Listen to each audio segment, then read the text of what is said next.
We are recording, and hey, welcome everybody. Good to have you guys here as we are spending some quality time together. Whenever you get to see this video, I am so thrilled and so excited because if you'll notice over here on my left, we have the amazing Claire Rogers. Hello, everyone. Because she is amazing. And Claire, love having you on the call today. For everyone that's going to be watching this, tell us a little about yourself. Give us a quick little bio of what you do and why you would be on this call and sitting next to me. Yours truly. It's always wonderful to sit next to Pastor Alan, right? But I know. My name's Claire, and I am a missionary from England to Minnesota.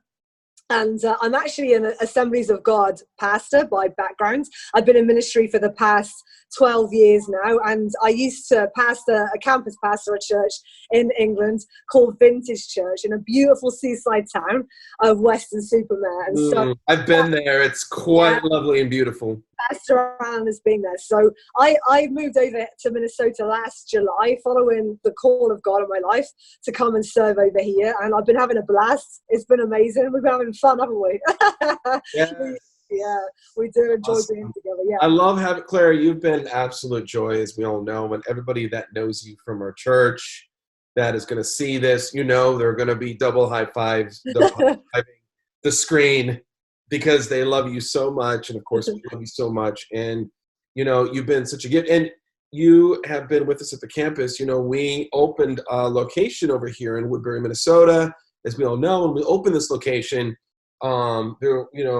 We're a church of 500 people, and that means the staff is not a lot of people on staff, but we love that you're on staff, and you get to serve in a couple of different areas. Tell everybody what your serving role is here for those that don't know. So I'm actually an intern here at River Valley Church. They run an amazing program, River Valley Leadership Institute, which Pastor Alan will tell you a bit about in a minute. But so I serve as an intern, but I particularly work within the role of connections. So connections is where we look after new people to the church. We look after things, local outreach, our small groups, our core groups, things like Alpha and Freedom. And I also serve with my admin gift as doing some administration for the church and for Pastor Alan as well. So I do various things. I juggle a lot of balls, and I absolutely love it. Yeah. Oh, yeah. And you are a master juggler. You are amazing. And our church is 10 times better than what it would be if you were not here. So we love that you're here. So much love. I love being here. You're amazing. Privilege. Thank you for being amazing. And yeah, I know we love it. We've got a great team of different people on our church, and we love being able to see you up in your gifts. And as one of the few women pastors at our church, we love especially to honor and highlight and lift you up more and more because we love women in ministry. We love women in leading in the church. We love women preaching in the church. Right. And you're very passionate about that. And so we're grateful that you get those moments where you get to share your heart and preach in Alpha, some of our courses that you also get to share in other different ways. And I have a feeling coming up here very soon when this summer, probably there's going to be some preaching opportunities, which of course we're going to get your mom and dad seeing this over there in England. Yeah. Absolutely. Yeah. Yes. It's awesome. But no, I mean, you came over here to serve. I know being a woman who's had over a decade of pastoring under your belt, but to come and serve as an intern at a church, I'm so grateful that you don't look at titles as something that you take, that they don't define you. Titles don't define you. Your call defines you. Mm-hmm. And I think that's a noble attribute of what you do and who you are. And that's why when you come over here to be an intern, even though you have that title, you take on far more responsibility because when the call of God tells you to carry something, you carry it. It's just what you do. Yeah. You've done great with that. And so I love our internship program here. If you have not had a chance to jump in at RVLI, you get to meet great people like Claire. You get to hang out at a great church like ours. And we'd love to have you check it out. So rivervalley.org and check it out for that. Or just message me and let me know if you've got any interest in it. But it's a great, and especially when you get to hang at our community, at our church, Right. I'd like to stay with The you. best. Why would you be anywhere else, Frank? Why would you want to go anywhere else when you could I hang don't with know. me and Claire here and their wonderful staff? So, but Claire, you were on this call today because we love the fact that you have the unique place of leading from the second chair. And if I'm correct, you've led from the second chair your whole life, and I think you'll share in that in just a moment. But it really prompted us to have a discussion on the book, Leading from the Second Chair. I don't even know if you have it in front of you to show the camera. I don't have it here. Yeah. No, what's the title of the book again? It's called Leading from the Second Chair, and the authors are Bonham and Patterson. They're two amazing men of God who lead from the second chair. Yeah. Yes. That's awesome. And that's a great, I mean, we all know, for those of us that have in any sort of leadership role, unless you're a solo entrepreneur, you would have had the opportunity to be able to influence from a second tier or a second chair. And so, and there's a finesse to that. There's an art to that. There is a uniqueness in trying to do that and do it well and do it while you're honoring and do it while, it's not about, you've got to be able to influence in a 360-degree angle. You're influencing, obviously, the peers, you're influencing people below you. Okay, we get that, but to influence up, that's obviously another thing that we have to think about and consider. And you do it with just grace and finesse and really in a great way. And it's actually become a passion of yours. And so I'd love for you to unpack a little bit of that and the book. And I might pause in the middle of this to ask some questions with it. But talk a little bit about what it means to lead from the second chair and why that's a passion for you. Yeah, it's a passion for me because for the longest time, I thought there was something wrong with me when I was like, why don't I aspire to be in that top job? The culture of this world today tells us that we should be aiming for the highest position that we could possibly get in. It's all about achievement. It's all about the pressure to attain things. And so therefore, when you're told that as part of the culture, you're like, I'm defective if I don't have that same desire and that same dream. And so there's that. There's also the culture of the church today, which while masses of it is wonderful, wonderful, wonderful, I still think sometimes as church culture, we can fall into the difficulty of glamorizing certain roles above others, of saying that role is more important and more worthy of honor than this one. And so that also plays into that kind of dynamic as well. And as Pastor Alan has alluded, well, it's obvious, I am a woman. And so for the longest time, I felt like I was a woman competing in a man's world. And even today, a lot of male leaders within our particular denomination, the leaders in our denomination are men. And so it can be a very strange dynamic to be a woman entering that world. And I just felt like all the time I had to compete and I had to compare.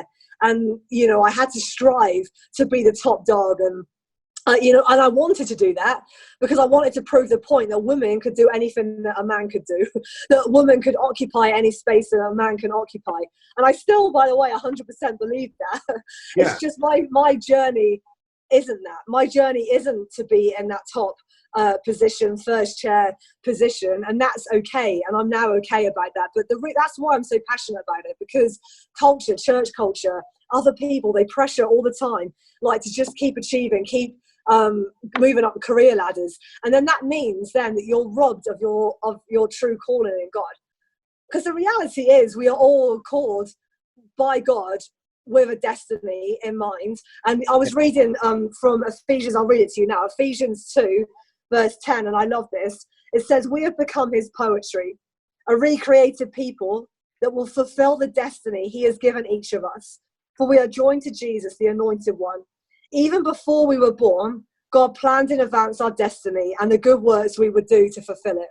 And I'm like, that's what we should want to do. We should want to seek after God's will for our lives and fulfill what he is asking for us to do.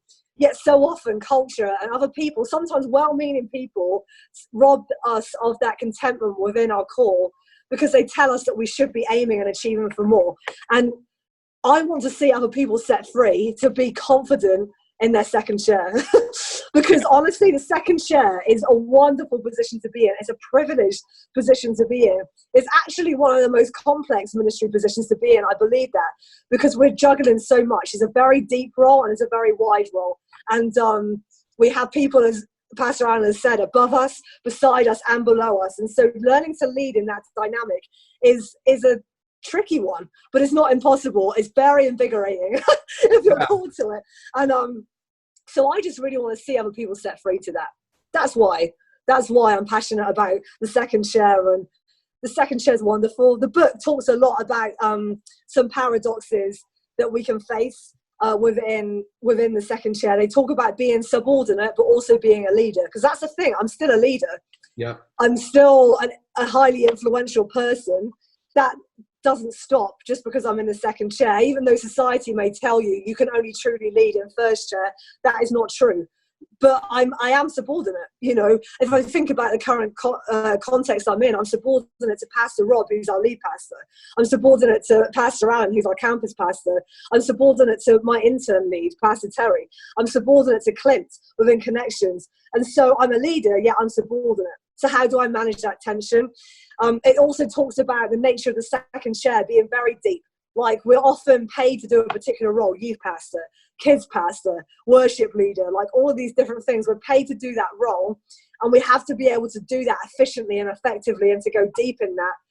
But we also have to be able to go wide, because we're expected to know what is happening across the whole organization and support our first chairs within that. And they also talk about the paradox of contentment and dreaming. We need to be content within the chair that God has called us to right now. But of course, we also have dreams for our life. And maybe you're listening to this and you want to be in the first chair. There's nothing wrong with that at all. Like, if that is your dream from God, go for it. Absolutely. But do not skip over your second chair experience, because that is going to be vital for you when you do get to be in the first chair. God promotes, only God. Nobody else promotes. And so don't ever, I made that mistake, because I had been in the second chair for a long time, and I was a receptionist, a ministry assistant, an associate pastor. Then I became a co-campus pastor before I became campus pastor. Okay, so I've been in second chair all my ministry life, but I tried to escape it, because I felt like I needed to compete, as I've already said, and I needed to kind of progress, and I needed to prove that women could do it. And honestly, that was all my own insecurity, largely. Now, of course, there is some cultural stuff around that, but largely it was my own insecurity that made me feel that way. And I've been in it all my life, and I wish that I hadn't tried to escape the chair I was in so quick sometimes. I did try and escape the chair I was in, and I didn't learn the lessons of the season I found myself in, because I was just so focused on the next thing and the next thing and the next thing. But the reality is, we've only been given today. And if you're where you're at, God has called you to be where you're at. And yeah. Well, and I think of when you said escaping the chair you're in, like, a lot of people, they do feel like they don't want to be in that chair, and then just powering through it and seeing it Right. as a time of preparation for in there now for what they can do next. They want to escape it. And I think, you mentioned some of those pressures, and I think people can relate to some of those pressures where they're just like, they feel the cultural pressure of like, oh, I think I've got to be at the first chair means I'm more important. Right. And, I would disagree with that point. That's not always the case, especially in our community. You as the second chair and leading so much of what we are doing in the church. I mean, like, people will just push past me and go right to you, because they know you've got good eyes, wise counsel, you've got an experience under your belt that you could speak to even better than I could. I mean, I know when you oversee the local outreaches, we were doing local outreach in our community here, and you took it from this level to this level, because when you were in Weston Supermare, you were doing, you were a pastor there, leading a church, and you were doing homeless ministry and serving in your community in some of the hardest places to serve. And I've never done homeless ministry before at the level you have, where you're running ministry, you're caring for the needs of the hurting. in your community. And so, you know what I mean? In a way, your expertise and your leadership and your ability to be able to navigate that place is way better than I could. And so being a second chair is so vital into some of the ministry we're even doing here and now. And they would see you as a first chair even while you're in it, because it's not about title, it's about responsibilities. Right. It's always about, I was saying to the team this morning, we were talking a bit about this, and I was like, to be honest with you, I have more influence now in a wider area than I absolutely ever have.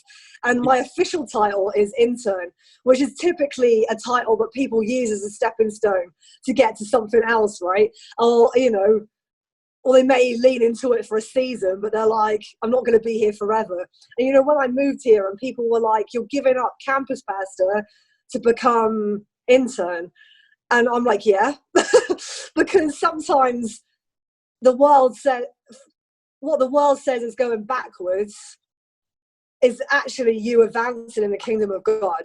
Yeah. And, you know, we have to get our head around that it isn't about title. And because sometimes we may never get the title, we may never get the salary, we may never get the opportunities we think we're entitled to, whatever. You know, we can't sit around and just wait for influence to be handed to us on a plate, for jobs to be handed to us on a plate. We have to operate within the call and gifts that God has given to us right now, in the position and in the seat we find ourselves in, whatever that is. Like whether that is intern, whether you are in a lay ministry. Like, we have amazing people at our church who are deacons and who are heading up life teams and all this kind of stuff, life groups. You guys, this is relevant to you too, because you guys are people of influence in our church, and you need to understand that you don't wait to be given what you think you should be given, or permission to just start leading where you're at right now. And as long as you know your first chair, whoever that might be for you, as long as you have a good relationship with them, you will know the boundaries within that, because that's important. Like, I never want to. Yeah, go on, Alan. I was gonna say, I think when we talked about that as a team, like, you know, we're on a team of, what is there, 5 of us, 6 of us, whatever, and it's been really cool to be able to be given. We talked about giving permission to each other to speak into each other. Myself being the pastor at Woodbury, I'm like, you guys have every right to speak into the situations and the things that we're doing, so that you can lead upward. I think a lot of leaders, they've never done that. And if you're a leader on this call and you're leading you're in a company, you're in an organization, you're in some sort of authority position, and you've never ever said, hey guys, you have full permission to speak into our scenario, into our leadership, into our organization, and you won't get judged for it. You're not going to get reprimanded for it. I'm secure enough to give that opportunity. It's really made our organization healthy, and it's allowed you to lead up in a stronger way. You know, I was thinking about when you were talking about, you know, leading from, you know, I think a lot of people go from title to title. They climb the title ladder, so to speak. And then culture would be like, that means when suddenly you go from pastor to intern, it can feel like a downward slide, versus we all know it's been an upward swing and momentum for you. And it made me think of the story of Joseph, when Joseph was, you know, Joseph was, you know, the son of Isaac, right? He's the son of Isaac, right? And when he goes in and he's Isaac's son, and then all of a sudden now you watch Joseph, who had dreams and visions, and then he gets, his title goes to, you know, disregarded, forgotten, hated, you know, because he gets thrown in a pit. Then he gets labeled the title of being you know, literally rapist, because he's in jail, you know, a criminal, because he gets thrown into prison, into jail for however many years. And if Joseph would have lived by title, he wouldn't have lasted very long. And this is a man who had dreams and visions. If you could speak out of that Joseph context, I think people find encouragement from it. Yeah, absolutely. Yeah. I mean, I think, by the way, Joseph's dad was Jacob. I was wondering, you notice? Sorry, guys. I know, I kept saying it. I kept saying it in our call, and I'm like, I'm saying it multiple times, figuring like it's not sounding right. Yeah, Like, this is a key skill. Key skill for the second share, knowing when to correct your first share, right? So, jump in any time because you're and, it was Jacob, guys. We all know this. I was just testing you. Okay. It was Jacob, yeah. Sorry. And My bad. Jacob, yeah, no, you were good. So Jacob was a man who had, I'll just speak into the dream bit. Jacob was a man who had a lot of dreams. We know that. Joseph was a man who had a lot of dreams. Let's get the biblical characters right. Yeah. Joseph was a man who had a lot of dreams. Now, he did not steward those dreams very well at the start, because that's how he ended up in captivity, right? Being thrown into the pit and ended up, serving in somebody else's house, because he didn't know how to steward those dreams appropriately. And I think that's really key for people who are in the second chair. That yes, we might have wonderful dreams of grandeur, and that's totally cool. Like, if you aspire to be in a first chair, I'm blessed because I have found where I aspire to be, and that is the second chair. You'll probably tell I'm very passionate about that. But some people aspire to be in a first chair. There's nothing wrong with that, but you have to learn how to steward that dream properly. Joseph annoyed his brothers because he was disrespectful in how he shared the dream. The timing was wrong with how he shared the dream. So you have to learn to steward it in terms of how are you speaking to your first shares about the dreams that you have.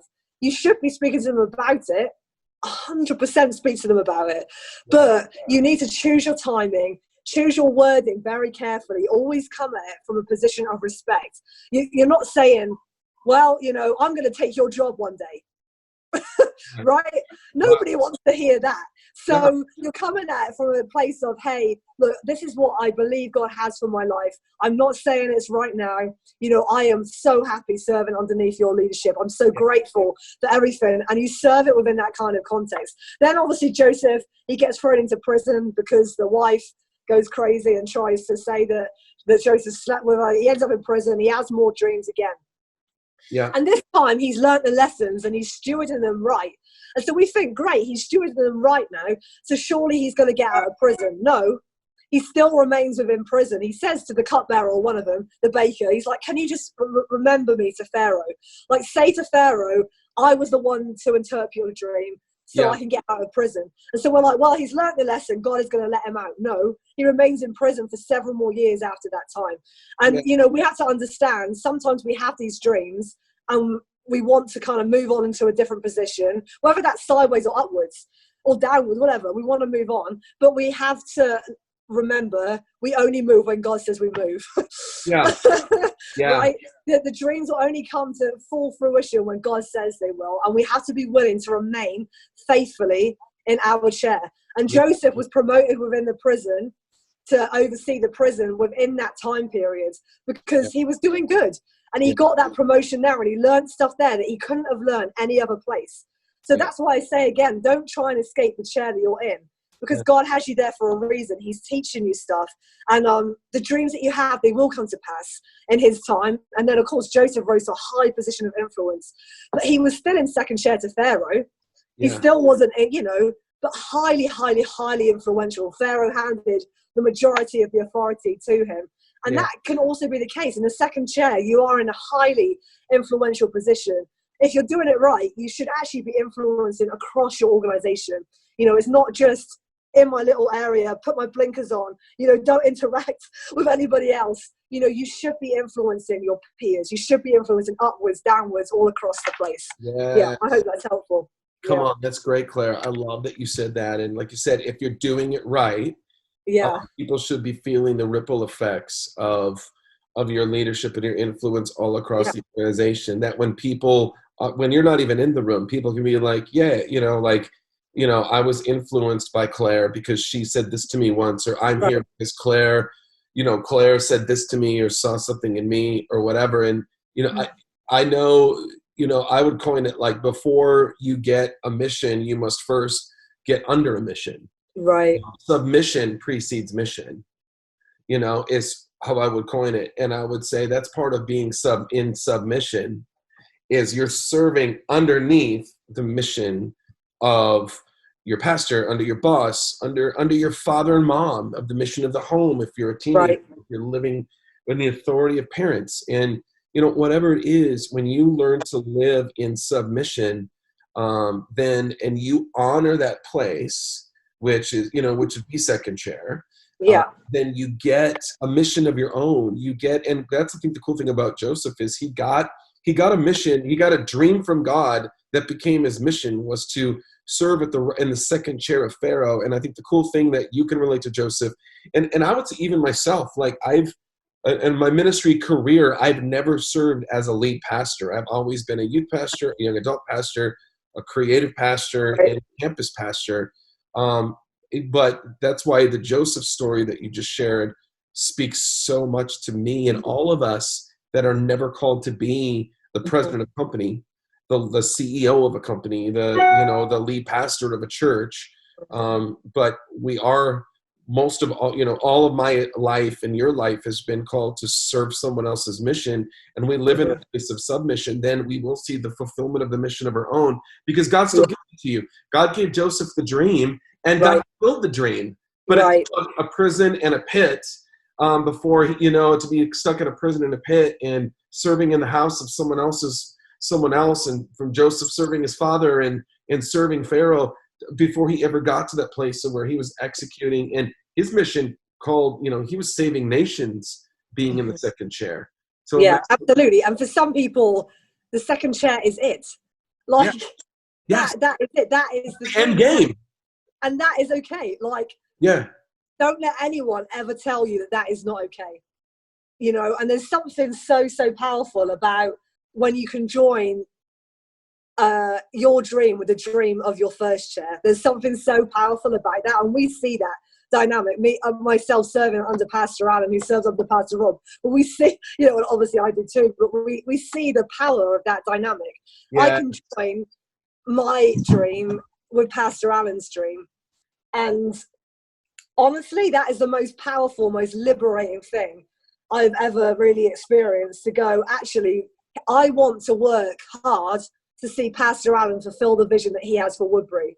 I don't particularly have any massive grand vision on my own for it, but I want to join what I do have with his, so that together we can just make this, under God's power, the greatest it can be, right? And Claire, you found a satisfaction in doing that. Like, that's so amazing. Like, I think of myself serving under Pastor Rob, like I find a great satisfaction in serving Pastor Rob's vision.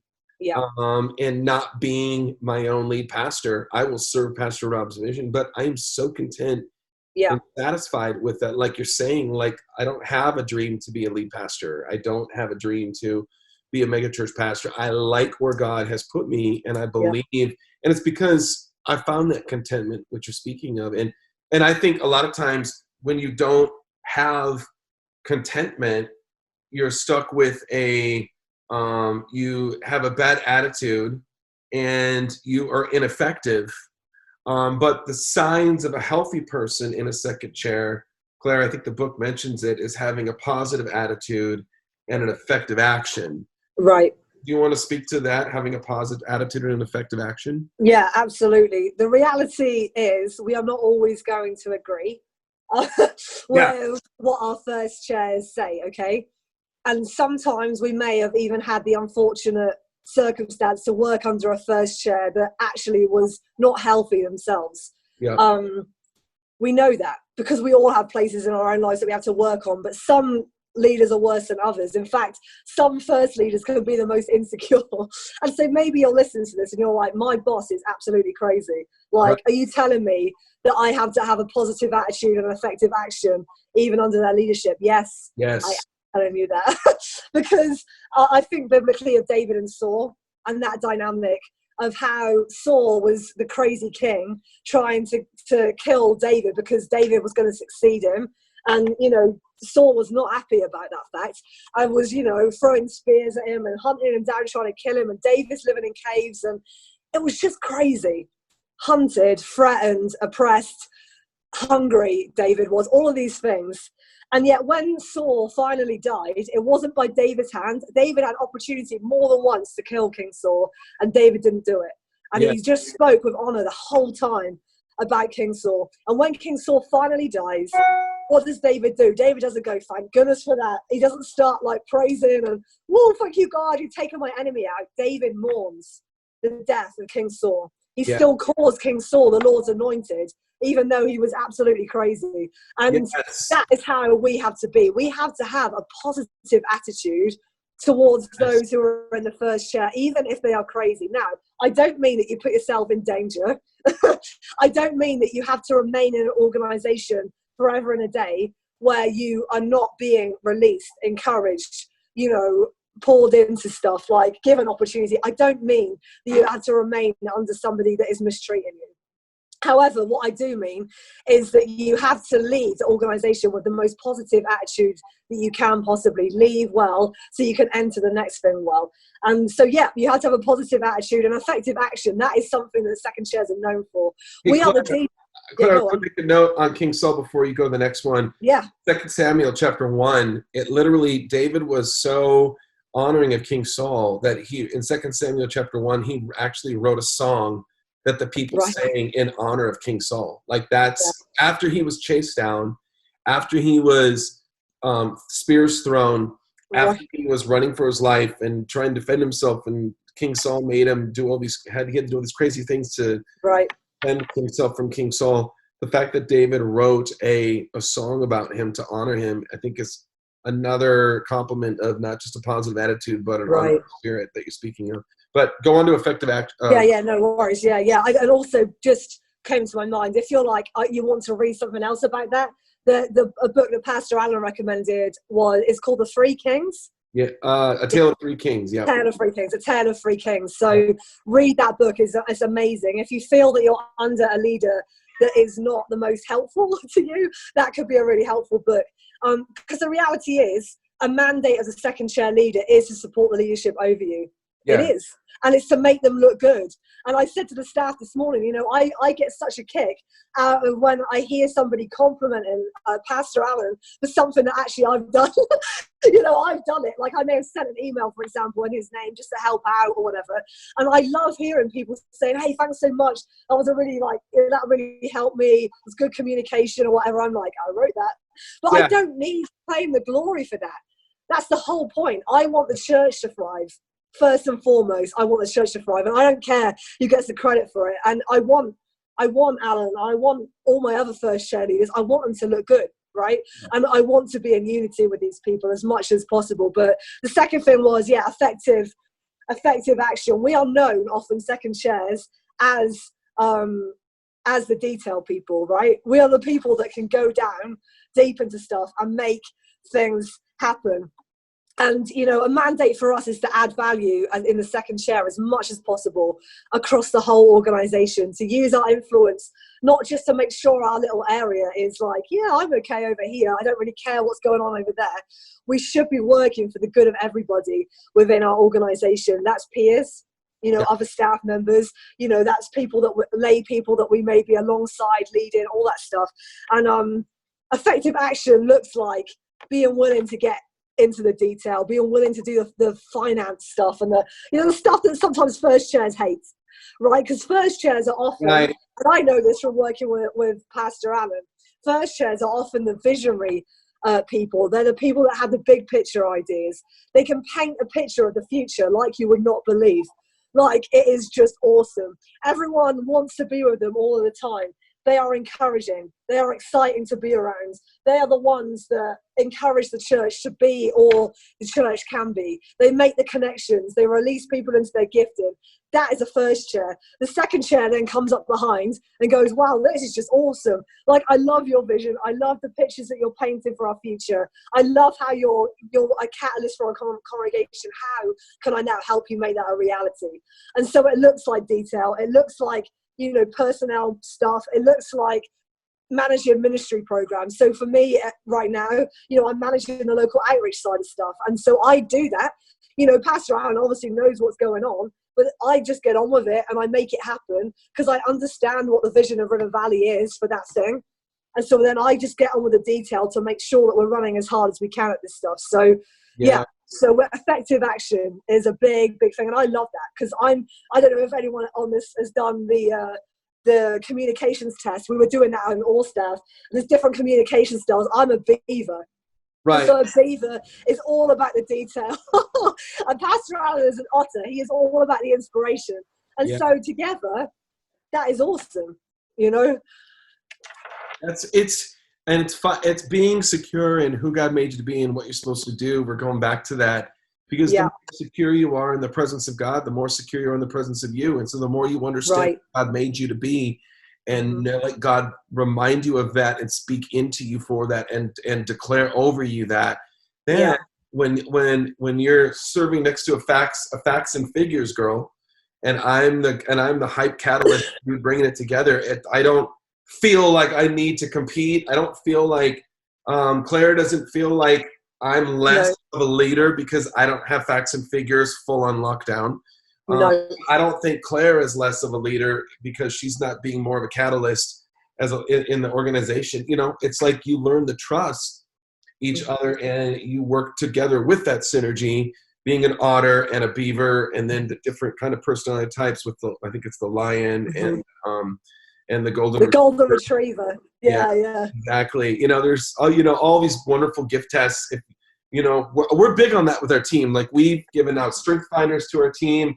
We've done Enneagram to our team, where there's a lot of things you can do to help affirm the identity of who God has made you to be and finding a role in that.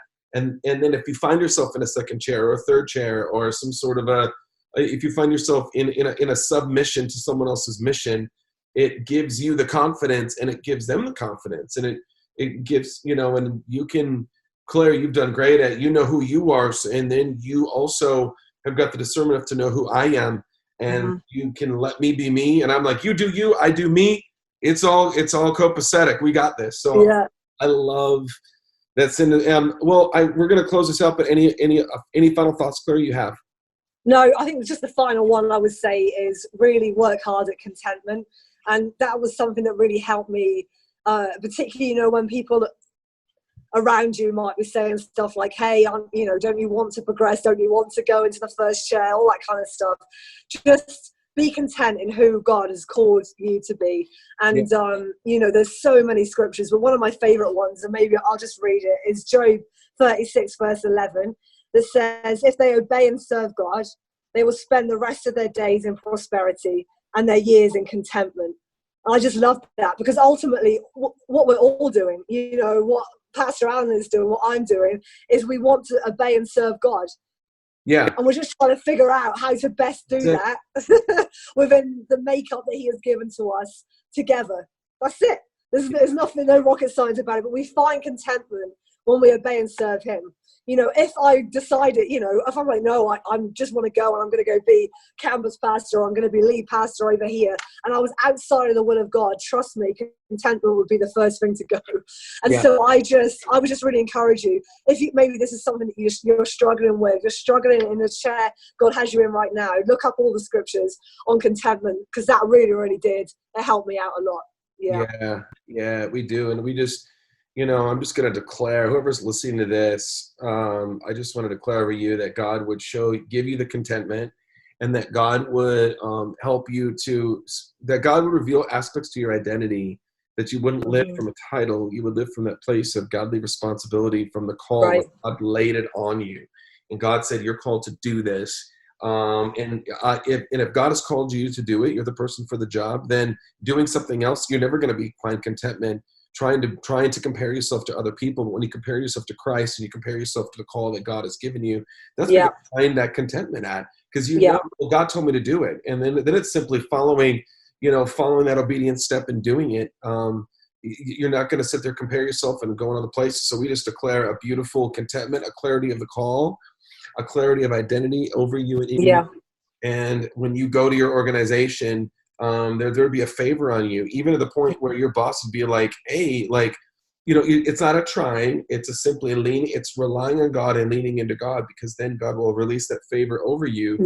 And he will give you a grace with your boss. And then those conversations will open up. Like, hey, you know what? I pray those conversations will open up for you. Like that permission from top tier to for you to speak upwards in a good way, and that 360 degree perspective and influence would just come easy to you. In the name of Jesus, we declare it. Amen. Amen. Hey, Amen. come on, Claire Rogers, make some noise, pile it on. You were awesome. That we got to do this today. That's so on fun. our call. It's so incredible, and I love it. And hey, if you're loving this, just continue to follow, to like and subscribe, do all that kind of stuff that you do to stay connected to everything that we are doing. We love what God is doing through our church. We love what God is doing through our ministry. Right. It's so awesome. So glad that you could be on this call, Claire, and we got to do this again. Thank you for having me. It was so fun. You are one of the greatest women I know. I love it. Thank you for being incredible. Love you so much. Thanks, guys, for joining us. Hope this was encouraging. Hope this was life-giving. And continue to watch for other stuff as we continue to do more of these videos. Thanks, everybody. You guys are incredible. See you soon.